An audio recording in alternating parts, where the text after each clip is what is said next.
Well, I mean, I will just say, in terms of recruiting right now, um, Miami is doing a very, very good job of getting a lot of elite players on campus. We've already talked about, the commitments. We've already talked about getting Jackson Cantwell from Nixon, Missouri. Shout out to Jason Bourne down.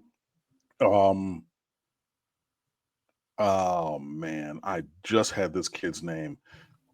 Um, Joel Irvin, there it is, from the west coast of Florida, Fort Myers, gigantic offensive lineman, like 6'6", 330, 340-ish, decommitted from Louisville. Miami's been pushing after him for a while. Look at him as a very solid player, looking at, a tackle in this class as well. I mean, Jackson Cantwell and like Kenny Pepe from IMG, those guys are, one's 6'8", 315, the other one's 6'7", 295, 305 or whatever. Both of those dudes are you come on, we'll find spots.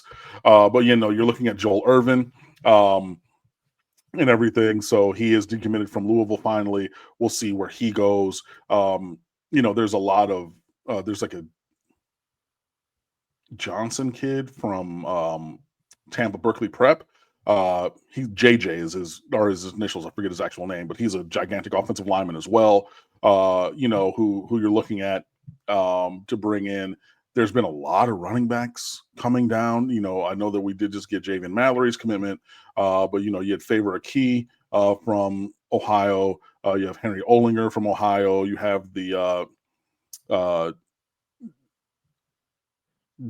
Jamal Rule from Charlotte Christian, being coached by Greg Olson, adding to the list. He's a guy. You just had a Oregon commit on campus at running back as well. Like you just have a lot of elite dudes at a lot of positions. John Tavius Wyman committed to Georgia, continues to take visits. He has a teammate. He's a corner. His safety teammate, I forget his name, but he keeps coming down also for visits. You had the wide receiver from St. Augustine, Samorian Wingo. That was the name that was asked a couple of weeks ago. He's been down a bunch, and he actually came down this past week. Was supposed to be down for like a 2-day visit, and then leave, and then go to like Florida State for the weekend and things like that. He said, "Nah, I'm gonna cancel that and then stay through the weekend at Miami." Around the program and then visiting the practices and everything. So I enjoy that greatly. So Samorian Wingo, that was the name that was, or that's a player that was asked about, but not using his name last week. There's been connection there. Obviously, in the St. Augustine area, that's a very strong regional school for UF recruiting, just like Palm Beach. Well, Palm Beach basically in its entirety. Dwyer was a school I was thinking of. So it's going to be a challenge, obviously, to get some Maureen Wingo, but Miami is doing work there. And there are other dudes as well. But, Miami just continues to have top 100 players beating a path to campus for visits. And it's not just the Palmetto Five, again, you know what I mean? Or not just Chaminade, not just local elite players. I mean, having them come down, like Derek Cooper being there a lot from Chaminade and things like that, is very good. But the net is being cast nationally, and you're getting elite recruits nationally to continue to come to campus for these visits. So, there was some position elsewhere that, this recruiting class in 26 was going to see a big bump from Cam Ward and what the offense and team did last year.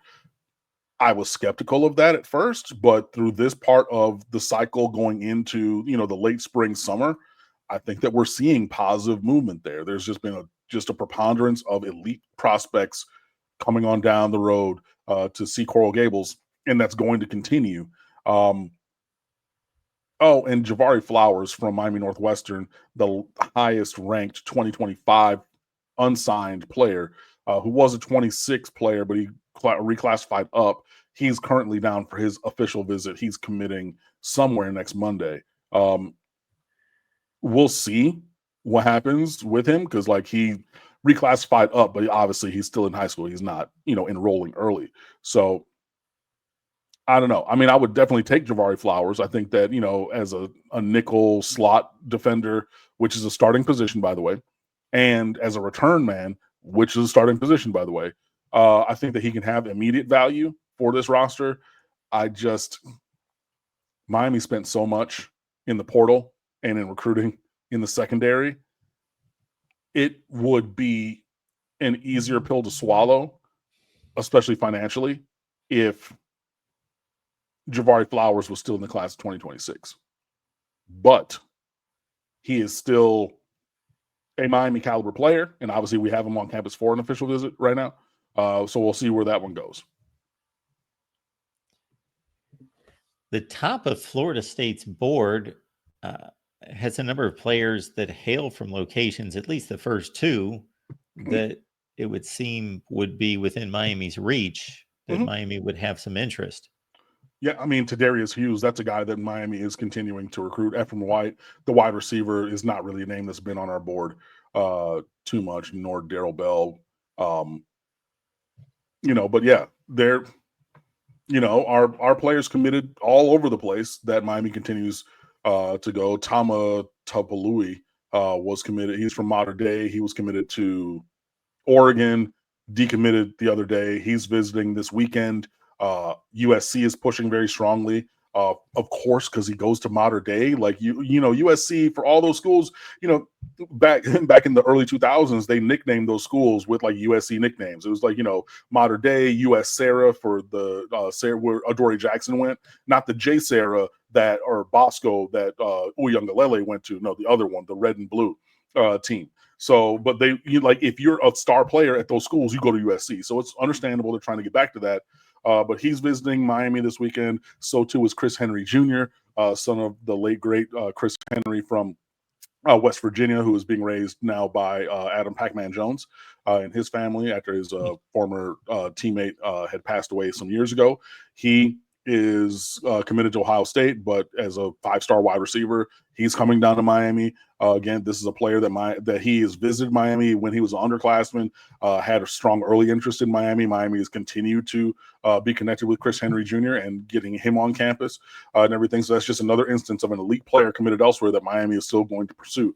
Tredarian Ball, was the Oregon commit running back, offensive weapon player. So yeah, there are a lot of guys that are coming down. This weekend's supposed to be massive, huge, with a pool party on Saturday. Mario Cristobal himself said that the first scrimmage of the spring is this Saturday. So it'll be spring scrimmage and then recruiting pool party for all these recruits that are coming down, and there's an impressive list. So we will see everything continue to push, but we're going after a lot of really, really, really good players. Obviously way more than we could sign all of them. I'm interested to see where this class goes, but with this momentum, with this staff, and just the direction of this program, I'm targeting top 5 nationally for this class. Like Miami continues to be the number 1 recruiting team in the ACC. Cool. We got that. That's not a thing that I'm even considering not happening anymore, because we continue to do that even off of bad seasons. But now you need to elevate to not just be the best in your little pond, but be the best in the big ocean. You know what I mean? So we need to make that move. We're getting the kind of players on campus to be able to make that leap forward, which is substantial. But I think that we can do that. Speaking of little ponds and big oceans, is there any type of photos or video or anything that leak out from these pool parties? Yeah, there are. I mean, Mark Richt he was taught how to do a backflip off the 40 off the tall, the 20, 30 meter diving board, because we have like an Olympic swimming and diving program. So we have that as a varsity sport. So they have the high meter, I think it's 20 meters. But he would do a backflip off of that. And then it's just, guys around and then just kind of hanging out, but it's right there on campus, middle of campus, right at the university patio, the UC pool, and everything. So they do that and they hang out. And then, I mean, just because you're around, I'm sure that the guys from On 30 and 247 will be parked over by the food court and just be like, okay, cool. I see this player and I see this guy, and maybe I'll catch you for an interview, either coming in or going out or whatever. So yeah, there are some of those things, but yeah, no, this has been a thing in different iterations, but the same kind of a thing that Miami's done for years in recruiting. Missed this super chat from Paulo, but thank you first of all for that question. If Miami lands Jackson Cantwell, the number one offensive tackle, I would argue with the number one player in America, who should be their next target of that caliber? I mean, if I just go quickly to player rank, please stop loading these ads because I was trying to select something. Player rankings, cool. In this class, so Jackson Cantwell, let me go to the composite because I always use the composite. He's number one on the composite, so there's no one else of comparable skill. But another high caliber, I mean, Chris Henry Jr. is 9th on the composite right now, so I think him. I don't know if we can get involved with Brandon Arrington, 6'2", 180 athlete out of California, but he's ranked 8th in the composite. Savion Hyder from Virginia, a running back, 5'11 and a half, 200. He does have an offer for Miami. Don't know if we can get involved. Lamar Brown from Baton Rouge University Lab High School, number 14 in America. This is another kid who's visiting this weekend, and some people like him. He plays left tackle in high school. Some people like him at tackle. Some people like him at guard. Miami reportedly is maybe looking at him at defensive tackle. And with the size that he has and the athleticism, maybe he is an elite game changer. And on the composite, he's ranked 14th. Mark Bowman, the tight end from Mater Dei, again, Mater Dei. He's ranked 15th on the composite. So maybe him. Yeah, so like there are a couple of names right there just off the top of the composite in the top 15 where it's like, okay, if you get Jackson Cantwell, who else? And all of those guys that I mentioned have offers and connections with Miami, if not already having visits lined up. So it's not just those guys either. There are more. Like I said, you have Tredarian Ball, you have all these dudes who let me go one more time back and then look at the official visit list for what's scheduled already. Johnny Jones, that was the name of the offensive lineman, JJ 6'6", from Tampa Berkeley Prep. He's top 150. You're going to take him regardless. Ashari Charles from Venice, the edge rusher, 6'2", 230, top 150. You'll take him regardless. Cannon Pickett, DJ Pickett's younger cousin, throw him inside from tackle to guard in college. Cool. Jay Lamar from Colquitt County, running back who's seeing a meteoric rise along the lines of what happened with Jahmyr Gibbs because he averaged like 11 yards a carry in high school as a junior.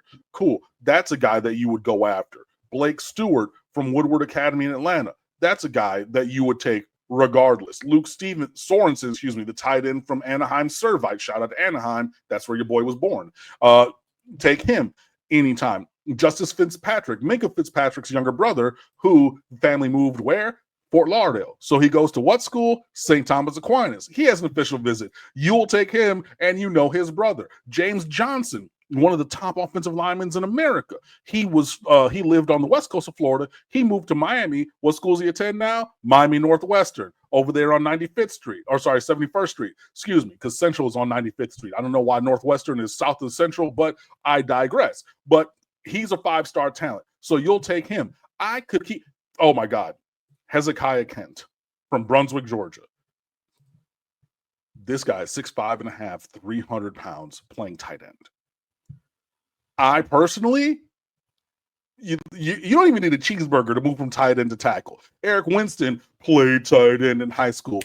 Shut up. You're a 6th offensive lineman as a freshman wearing number 85, and then go to the training table, get a couple more protein shakes. You're going to play left tackle and go to the league and, played very well for a good long time and was president of the NFLPA, right? This kid is a freak. Hezekiah Kent. Or he goes by Heze, but Hezekiah.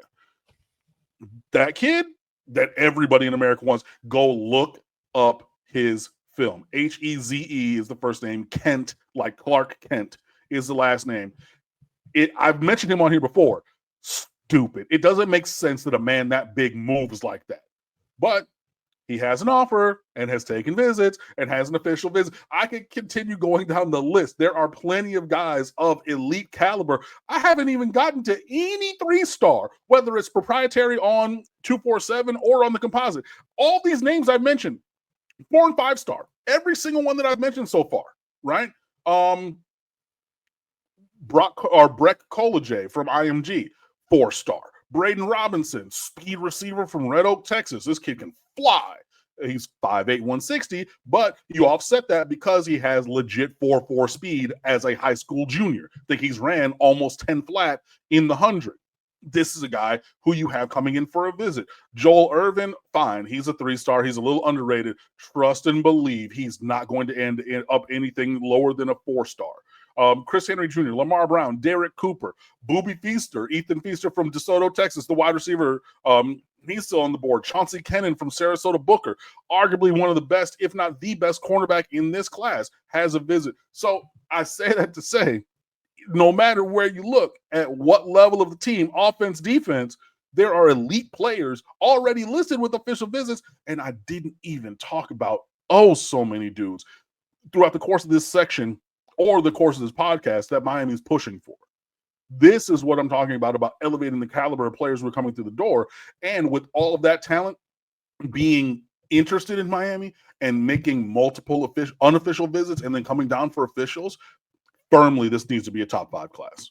But there are plenty of names that I've given you, Paulo, in answer to your question, and there's probably even more that you guys are saying in the chat or as you're watching this back later, be like, Calvin Russell from Miami Northwestern, the wide receiver. Hadn't mentioned him at all today until right now. 4-star, 5-star wide receiver locally. Boom. Everybody wants him. Why would you not mention him, Cam? I did mention him, and there are more. So at a point, you're going to have to obviously make the trade-off of, hypothetically speaking, you have one spot left. You have Chris Henry Jr. and you have Calvin Russell. You can only go after one. It's the same, it's the Batman in the movie, right? You can go here and save him. You can go here and save her, but you only get one there. You're not going to get both, right? What do?